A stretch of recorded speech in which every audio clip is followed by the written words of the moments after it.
Ok, donc un petit peu de cours sur le second degré. Donc les fonctions du second degré, c'est assez facile, hein. Déjà, ça s'appelle des polynômes du second degré ou des fonctions du second degré. C'est la forme ax au carré plus bx plus c. La seule condition pour que ce soit un second degré, quoi, non, il n'y a pas qu'une seule condition, mais il y a plusieurs, mais il faut que a soit différent de 0. Parce que si a vaut 0, bah, il n'y a plus de x au carré et ça fait une fonction du premier degré, une fonction affine ou une fonction linéaire. D'accord?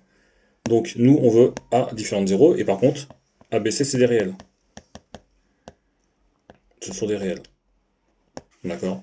Alors, non tous nuls, hein, parce que ça n'a aucun intérêt d'avoir f de x égale 0, c'est plus du second degré, c'est même pas du premier quoi, c'est une fonction constante, mais c'est des réels avec a qui est différent de 0 pour avoir du second degré. En termes de courbes, c'est ça qui va nous intéresser, ce sont des paraboles. Elles sont soit tournées vers le haut, soit tournées vers le bas. Ça dépend tout simplement de la valeur de a et de son signe, si a est positif, si a est négatif. Nous, quand on va tracer, on va se retrouver souvent dans un repère. Donc ta courbe, elle peut être comme ça, au-dessus. Elle pourra juste toucher une fois. Ah, c'est par rapport à delta, ça. Voilà, elle pourra toucher deux fois. Et si elle est dans l'autre sens, elle touche 0 fois, elle touchera une fois, ici, et elle peut toucher deux fois, ici et ici, comme ici elle touche deux fois, ici et ici. Et donc notre objectif à nous, c'est de savoir combien de fois elle va toucher. D'accord? Et combien de fois elle va toucher, c'est-à-dire résoudre. En gros, ce qu'on veut tenter de faire, c'est en général, quand on a des fonctions, c'est de résoudre f de x égale 0. Donc pour résoudre l'équation f de x égale 0, qui veut dire ax au carré plus bx plus c est égal à 0, en général, on calcule delta. Alors on n'est pas obligé, hein. On verra après 2-3 exemples, on ne calculera pas delta, parce qu'il y aura plus facile à faire. D'accord? Mais en règle générale, si c'est compliqué, on calcule delta. Delta s'appelle le discriminant, et il vaut b au carré moins 4ac. D'accord? Donc on calcule delta, et là on va avoir trois possibilités. On va avoir un delta qui est négatif. D'accord? Et dans ce cas-là, quand delta est négatif, on va avoir au niveau graphique deux solutions. Soit ma courbe est au-dessus, soit ma courbe est en dessous. Elle est au-dessus quand A est positif, et elle est quand je dis en dessous, c'est en dessous de l'axe des X, hein, on avait compris. Et ici, ça c'est quand A est négatif, elle est en dessous de l'axe des X, et l'autre est au-dessus de l'axe des X. Et ici, donc, tout simplement, il n'y a pas de solution. Parce que pour avoir des solutions, il faut avoir une fonction qui touche l'axe des X. Parce que les solutions, ce sera pour quel X, ma fonction elle vaut 0. Pour quel X, mon Y de ma fonction vaut 0. Delta égale 0. Donc, si B au carré moins 4AC est égal à 0, je vais avoir aussi deux possibilités, selon le signe de A.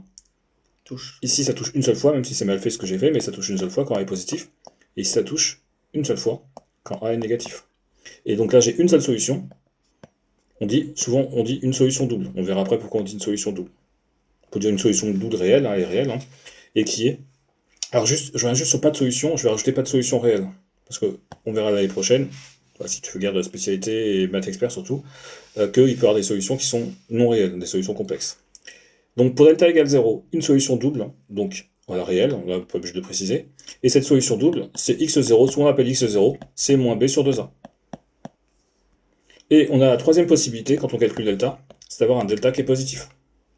Quand delta est positif, cette fois-ci on va avoir deux solutions, x1, x2, x1 qui vaut moins b moins racine de delta sur 2a, et x2 qui vaut moins b plus racine de delta sur 2a. Et ces deux solutions, on va les lire ici. Ici c'est x1, ici c'est x2. Toujours ici quand A est positif.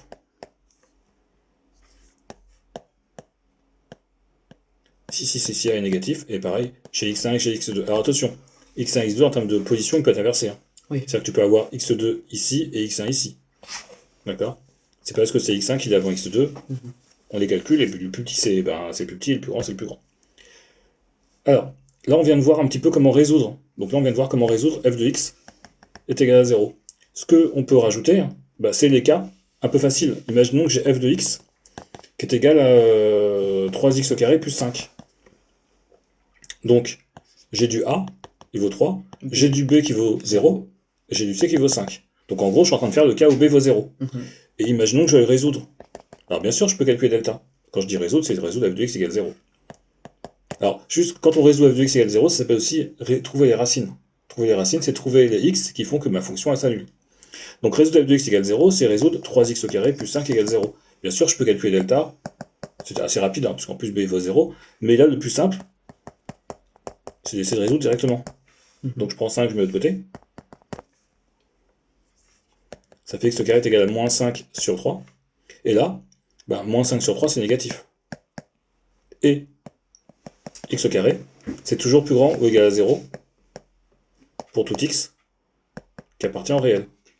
Donc, bah, pas de solution. Parce que je ne peux pas avoir un nombre au carré qui va me donner moins 5 tiers. Donc, premier exemple où je peux résoudre. Je vais faire le même exemple, je vais juste changer le plus 5 en moins 5. J'ai f de x qui est égal à 3x au carré moins 5, a égale 3, b égale 0, et c égale moins 5. Et tout simplement, bah, je vais résoudre. F de x est égal à 0, parce que je ne veux pas qu'on pense que parce que quand b vaut 0, j'ai pas de solution. C'est pour ça que je fais un deuxième exemple. 3x au carré moins 5 égale 0, donc moins 3x au carré est égal à 5. 5 sur 3. Voilà, x au carré est égal à 5 sur 3. Et donc, je vais avoir x est égal à racine de 5 tiers. D'accord, j'enlève mon carré qui était ici. Je vais un peu effacer parce que c'est très moche.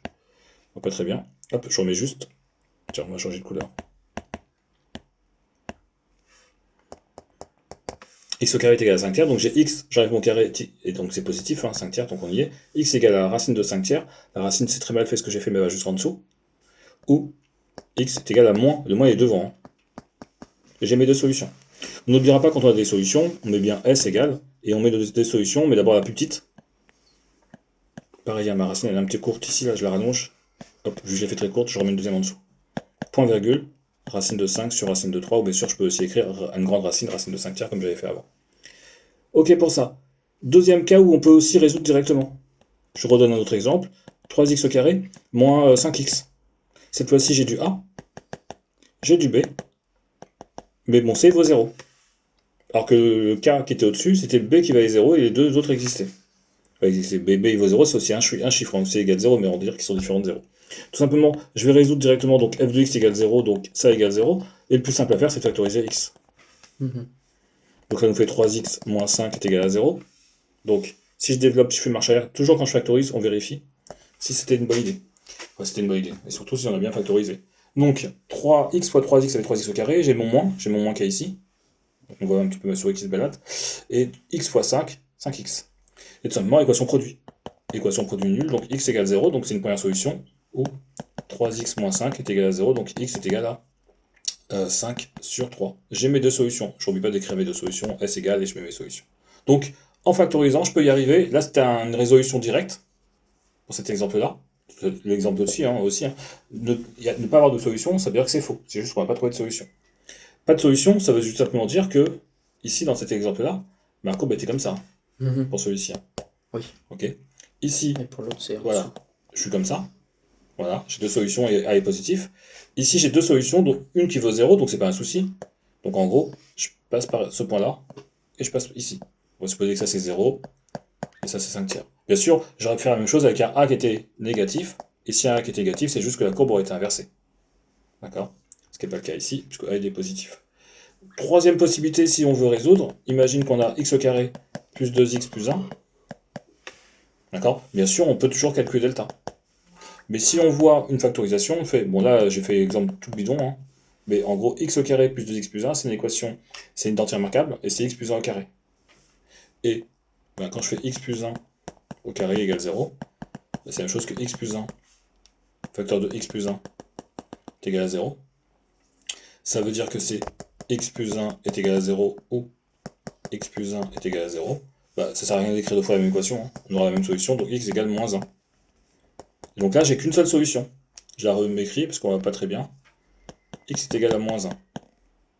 D'accord. Alors, normalement je suis bien en illimité, mais bon, je sais pas pourquoi, si il veut encore. Il peut bien descendre un petit peu. Bon, x égale moins 1, c'est ma solution. Ça veut dire quoi? Vu que a était dans cet exemple-là, a il valait 1, il était positif, c'est le 1 qui est ici qui multiplie x au carré. Ma courbe elle est tournée vers le haut et j'ai qu'une seule solution, qui est en moins 1, on va dire que ma solution est ici. Et je suis ici. Donc en gros, si j'avais calculé delta, j'aurais trouvé un delta qui vaut 0. Ça c'était pour les équations.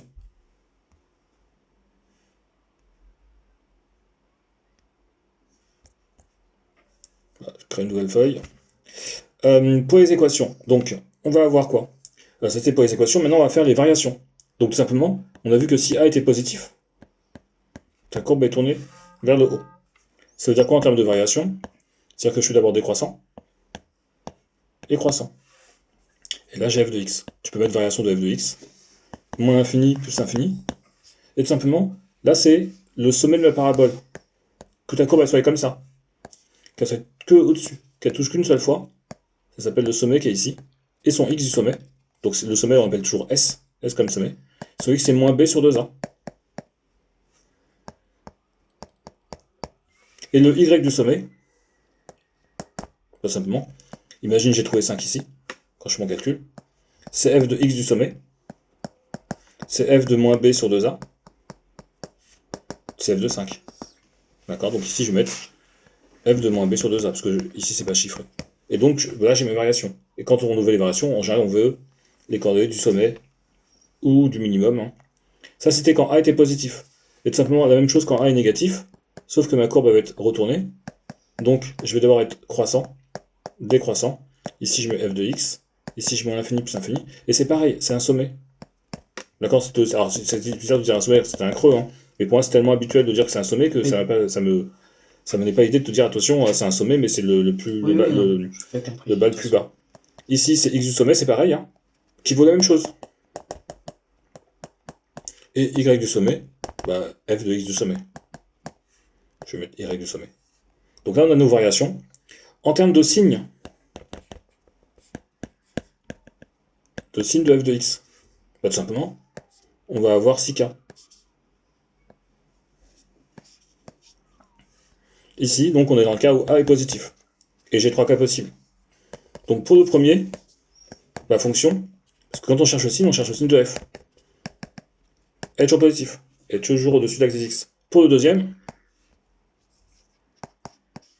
x tend vers 0. Enfin, ça tend vers 0, pardon. Alors ça touche une fois 0 là, c'est le signe qu'on cherche, c'est pas les limites. Ah. Donc ici, je vais mettre x du sommet, je vois 0, mais je suis toujours positif ailleurs. Mhm.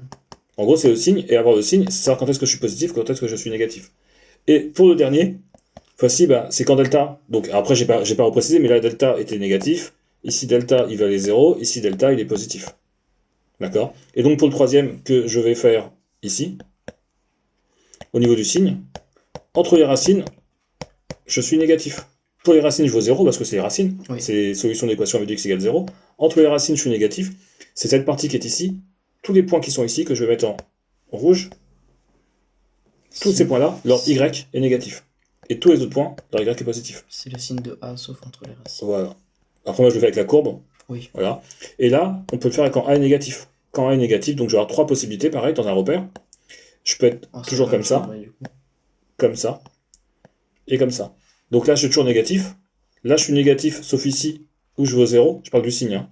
Là, je suis positif entre les racines, et négatif à l'extérieur des racines. Je ne fais pas le tableau. Et le plus simple maintenant, c'est de passer aux exercices. Ah non, je peux te rajouter la forme canonique, tiens. f de x. Donc, f de x égale à x au carré, plus bx plus c. C'est la forme cartésienne. On va dire la forme développée, la forme cartésienne. Forme cartésienne. Après, on va avoir la forme factorisée. La forme factorisée, si elle existe. Donc, pour avoir une forme factorisée, le plus simple, c'est regarder delta. On peut avoir delta négatif.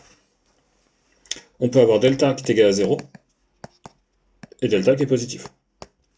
Quand delta est négatif, pas de factorisation. Ça, c'est simple. On peut factoriser. Pas de factorisation. Hop. Quand delta est égal à 0, j'ai une factorisation qui est assez simple. C'est petit a. Le petit a qui est ici. X moins x0 au carré. Le x0, je rappelle que c'est ma solution. C'est moins b sur 2a. Ah ben tiens, on a déjà vu ça 2 fois. C'est aussi le x de sommet. D'accord? Le x de sommet, qu'on appelle aussi, on verra juste après, dans la forme canonique, alpha. Petit a, facteur de x moins x0 au carré. C'est ma solution qui compte 2 fois. Pourquoi on disait double? Parce que justement, c'est comme si j'avais petit a, x moins x0, facteur de x moins x0. Donc ce x0, il apparaît 2 fois entre guillemets quand je développe. Quand j'ai ma forme... Plus bêta? Non. Ça, c'est la forme factorisée, hein. C'est pas la forme canonique. Hein. Et quand delta est positif, bon, faut pas oublier qu'on a 2 racines. Et on a f de x, qui est égal à petit a, x moins x1, facteur de x moins x2. D'accord pour ça? Quand delta égale 0, ton bêta, justement, de la forme canonique, il vaut 0. Okay. D'accord? C'est comme si j'avais plus 0 ici, mais parce que delta, il dépend, bêta, il dépend de delta. Ok pour ça, donc petit a, x moins x1, facteur de x moins x2. Tu n'oublieras pas les moins ici, hein. Ce qui fait que si tes racines elles sont négatives, ça fera x moins moins 3 par exemple.